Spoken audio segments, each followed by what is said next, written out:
दोस्तों, इस समय हम देवदह के उस स्तूप के सानिध्य में हैं। हम दिखाने का प्रयास करेंगे।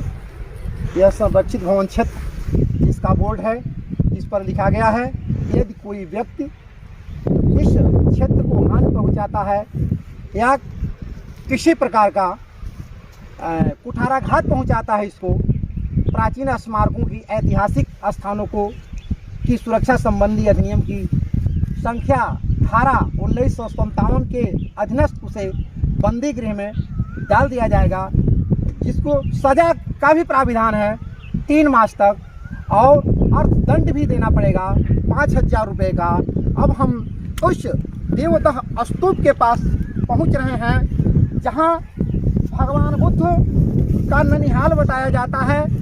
इनकी माता महामाया, जिनका यह जन्म स्थली है, उस वह बालक जो प्रेम, अहिंसा, सद्भाव का संदेश पूरे विश्व में पहुंचाता है, जिसके जन्म के मात्र 7 दिन के बाद ही उसकी माँ का देहांत हो जाता है।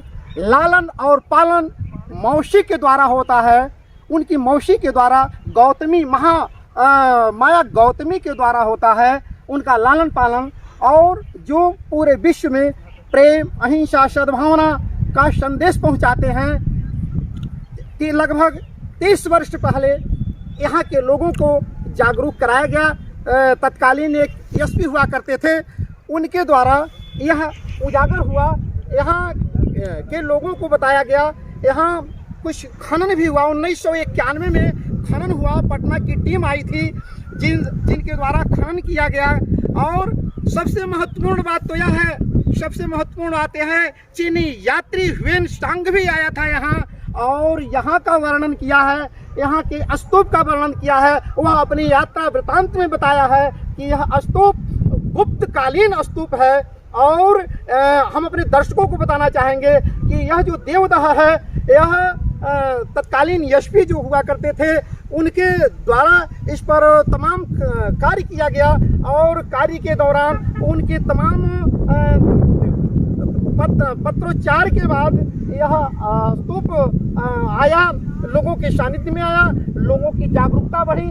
हम दिखाने का प्रयास कर रहे हैं। इस स्तूप को ह्वेनसांग बताया है कि गुप्तकालीन यह स्तूप है, और यहाँ पर तमाम तरह के हम अपने कैमरामैन से कहेंगे कि दिखाने का प्रयास करें कि यह वे ईंट है जो ह्वेनसांग ने कहा था कि गुप्तकालीन है, और यह वह किला है, यह वह स्तूप है जो भगवान बुद्ध के ननिहाल के नाम से जाना जाता है।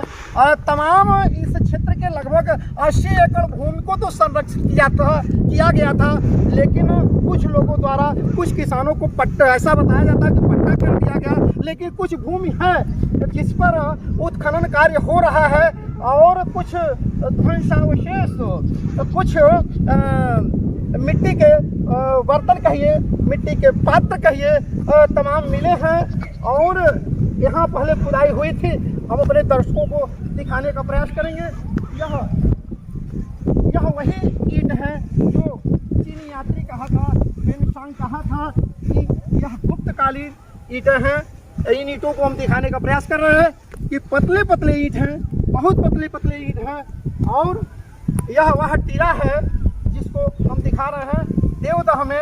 हम अपने यहाँ के लोगों से भी आपको बात कराएंगे, यहाँ के लोगों से भी यहाँ के विषय में चर्चा कराएंगे। हमारे वीडियो पर बने रहें।